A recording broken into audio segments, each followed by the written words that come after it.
कृष्ण ने कहा आज तुम यहां मत सोना। पांडवों ने तो कृष्ण की बात मान ली, लेकिन पांडवों के 5 बेटे थे जो बिल्कुल अपने पिता की तरह दिखते थे, वे उस जगह पे जाके सो गए।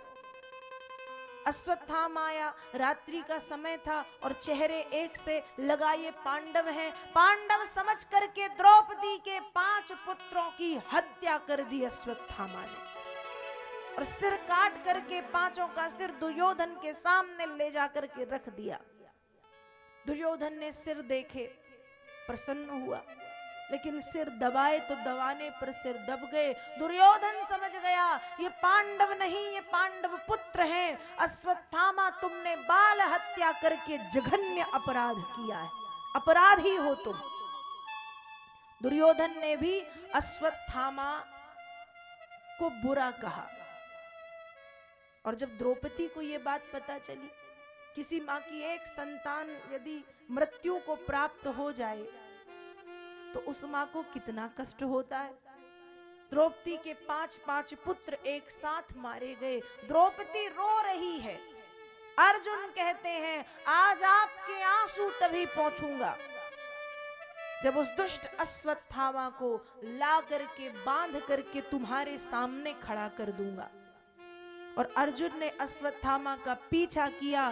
तथा रतम पशुवत पाशबद्ध मवां मुखम कर्म जुगुप्सिते निरीक्ष कृष्णाप कृतं गुरोः सुतं रामा स्वभावा कृपया नना। जिस प्रकार से हम जानवरों को रस्सी से बांध करके रखते हैं अपने घरों में, अच्छा जिस रस्सी से हम अपने घर में जानवर को बांधते हैं, गाय को, बैल को, उस रस्सी को क्या कहते हैं? क्या कहते हैं उस रस्सी को? बताइए आप लोग क्या कहते हैं? क्या? डोर, डोर कहते हैं। हमारे यहाँ उस रस्सी को गिरमा कहते हैं। क्या कहते हैं? गिरमा।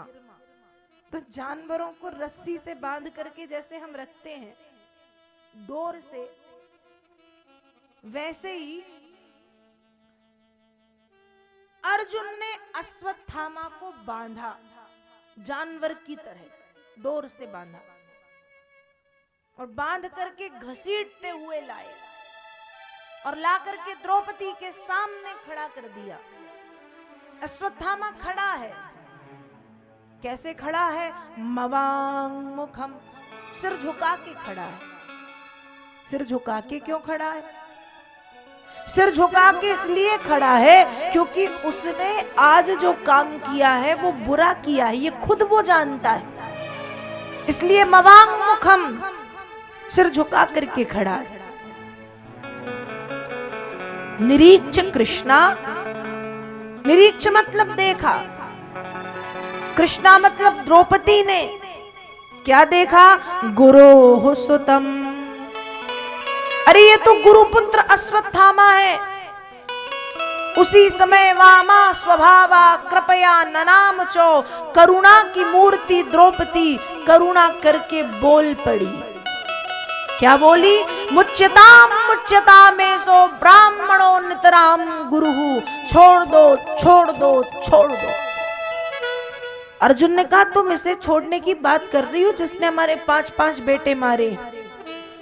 द्रौपदी ने कहा हाँ, मैं इसे ही छोड़ने के लिए कहती हूँ। अर्जुन बोले क्यों? द्रौपदी कहती है छोड़ने का पहला कारण ब्राह्मणों, ये ब्राह्मण है। और शास्त्र कहते हैं ब्राह्मण कैसा भी क्यों ना हो, ब्राह्मण पूजन और बंधन के योग्य होता है। ब्राह्मण गालियां दे, ब्राह्मण पाप करे, ब्राह्मण भली बुरी बातें करे, उसके बाद भी ब्राह्मण पूजनीय है। छोड़ने का पहला कारण ब्राह्मणों, ये ब्राह्मण है।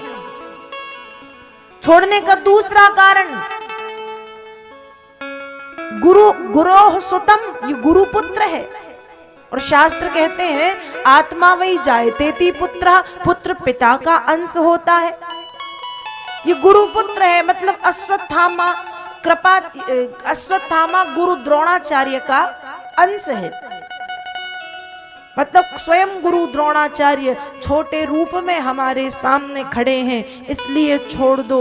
छोड़ने का दूसरा कारण, छोड़ने का तीसरा कारण, हे अर्जुन, जिस प्रकार से आज अपने पुत्रों के वियोग में मैं रो रही हूं, यदि आपने इसे मार दिया तो जैसे आज मैं दुखी हूं, कल इसकी माता भी दुखी हो जाएगी। इसलिए छोड़ दो, छोड़ दो, छोड़ दो। अनेक अनेक प्रकार से समझाया। अर्जुन ने द्रौपदी का कहना माना। भगवान ने संकेत किया कि ब्राह्मण का वध तो नहीं करते, पर आतताई को दंड अवश्य मिलना चाहिए। अश्वत्थामा के माथे पर एक मणि लगी थी, उस मणि से सारा उसका प्रताप था। भगवान कृष्ण के इशारे से अश्वत्थामा की मणि को छीन लिया गया और अश्वत्थामा को छोड़ दिया गया।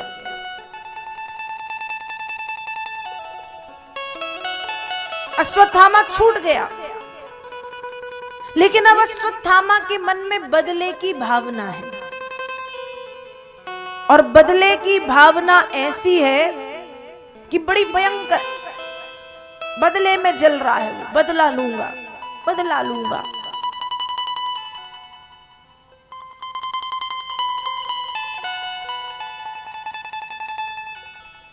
और उसी समय अर्जुन की बहू, पुत्र वधू, अर्जुन की दूसरी पत्नी थी सुभद्रा। सुभद्रा का विवाह हुआ था अर्जुन से, और अर्जुन और सुभद्रा के बेटे थे अभिमन्यु। कौन थे? अभिमन्यु। अभिमन्यु महाभारत के युद्ध में मारे गए, चक्रव्यूह भेदन के समय अभिमन्यु मारे गए। लेकिन अभिमन्यु की पत्नी जो उत्तरा थी वो गर्भवती थी, मतलब उत्तरा के गर्भ में संतान थी। अश्वत्थामा को पता चला कौरव पांडव वंश का एकमात्र कुलदीपक उत्तरा के गर्भ में है, और मैं उत्तरा के गर्भ को समाप्त करूंगा। और अश्वत्थामा ने उत्तरा के गर्भ में ब्रह्मास्त्र का प्रयोग किया। उस समय देवी उत्तरा भगवान कृष्ण की तरफ भागती हैं।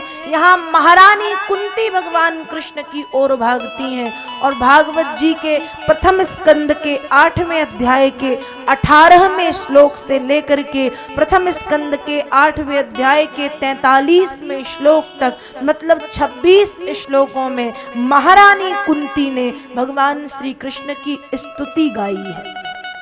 और कुंती की प्रत्येक स्तुति यही कहती है कि हे कृष्ण, हमारी पुत्र वधू उत्तरा और उत्तरा के गर्भस्थ शिशु की रक्षा करो। भगवान कृष्ण ने अंगुष्ठ अवतार धारण किया, उत्तरा के पेट के भीतर कृष्ण प्रवेश कर गए, और उस ब्रह्मास्त्र को भगवान ने अपने ऊपर ले लिया।